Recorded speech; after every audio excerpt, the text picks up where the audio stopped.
उषा कविता का पाठ सार। उषा कविता कवि शमशेर बहादुर सिंह द्वारा लिखित सुंदर कविता है।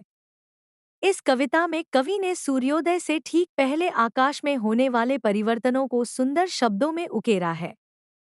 कवि ने नए बिंब, नए उपमान, नए प्रतीकों का प्रयोग किया है। कवि कहता है कि प्रातःकालीन अर्थात सुबह सूर्योदय से पहले के समय का आकाश बहुत गहरा नीला दिखाई दे रहा है, जो कवि को किसी नीले शंख के समान प्रतीत हो रहा है। कहने का आशय यह है कि कवि को सूर्योदय से पहले का आकाश किसी नील शंख के समान पवित्र व सुंदर दिखाई दे रहा है।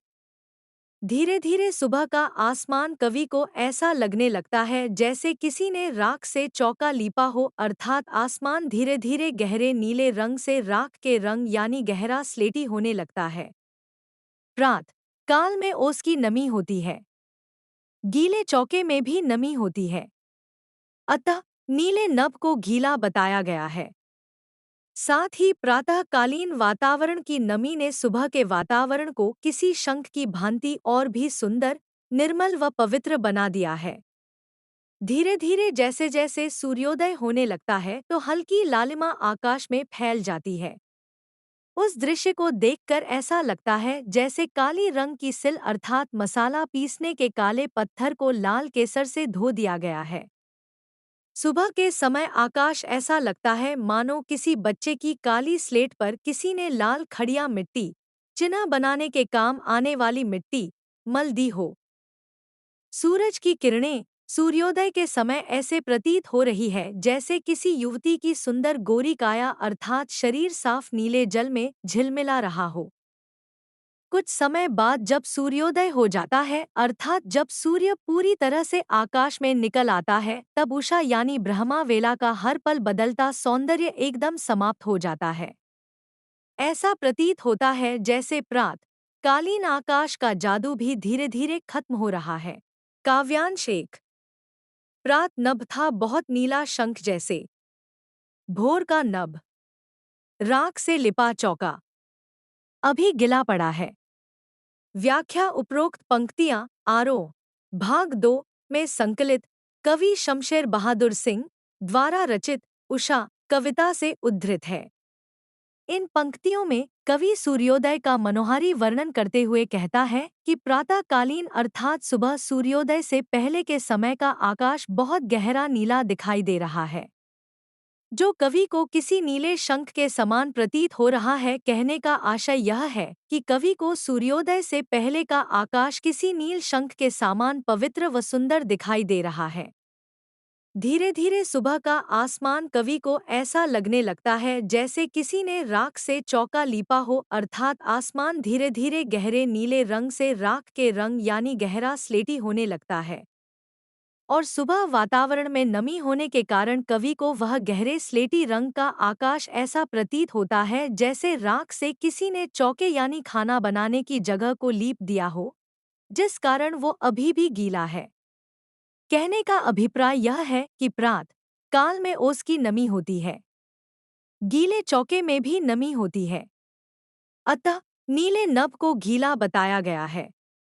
साथ ही प्रातःकालीन वातावरण की नमी ने सुबह के वातावरण को किसी शंख की भांति और भी सुंदर, निर्मल व पवित्र बना दिया है। काव्यांश 2।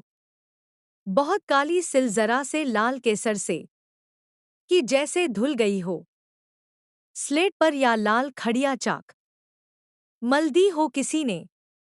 व्याख्या उपरोक्त पंक्तियां आरोह भाग 2 में संकलित कवि शमशेर बहादुर सिंह द्वारा रचित उषा कविता से उद्धृत है।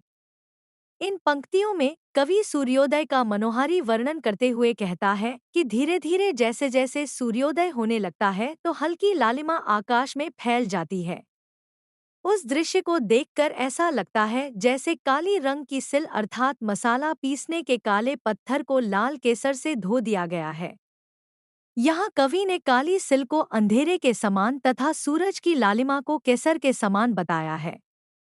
एक और उदाहरण देते हुए कवि कहते हैं कि सुबह के समय आकाश ऐसा लगता है मानो किसी बच्चे की काली स्लेट पर किसी ने लाल खड़िया मिट्टी, चिन्ह बनाने के काम आने वाली मिट्टी, मल दी हो। यहाँ कवि ने अंधेरे को काली स्लेट के समान व सुबह की लालिमा को लाल खड़िया मिट्टी के समान बताया है। काव्यांश 3। नील जल में या किसी की गौर झिलमिल देह जैसे हिल रही हो और जादू टूटता है इस उषा का अब सूर्योदय हो रहा है। व्याख्या उपरोक्त पंक्तियां आरोह भाग 2 में संकलित कवि शमशेर बहादुर सिंह द्वारा रचित उषा कविता से उद्धृत है। इन पंक्तियों में कवि सूर्योदय के बाद का वर्णन कर रहे हैं। कवि कहते हैं कि सूरज की किरणें सूर्योदय के समय ऐसे प्रतीत हो रही है जैसे किसी युवती की सुंदर गोरी काया अर्थात शरीर साफ नीले जल में झिलमिला रहा हो। कहने का अभिप्राय यह है कि धीमी हवा व नमी के कारण सूर्य का प्रतिबिंब नील आकाश में हिलता सा प्रतीत होता है। यहाँ पर कवि ने नीले आकाश की तुलना नीले जल से और सूरज की किरणों की तुलना युवती की सुंदर गोरी काया अर्थात शरीर से की है। कवि आगे कहते हैं कि कुछ समय बाद जब सूर्योदय हो जाता है अर्थात जब सूर्य पूरी तरह से आकाश में निकल आता है तब उषा यानी ब्रह्मा वेला का हर पल बदलता सौंदर्य एकदम समाप्त हो जाता है। ऐसा प्रतीत होता है जैसे प्रात कालीन आकाश का जादू भी धीरे धीरे खत्म हो रहा है। कहने का अभिप्राय यह है कि सूर्योदय से पहले आकाश में जो बदलाव होते हैं वे सूर्योदय होने पर समाप्त हो जाते हैं।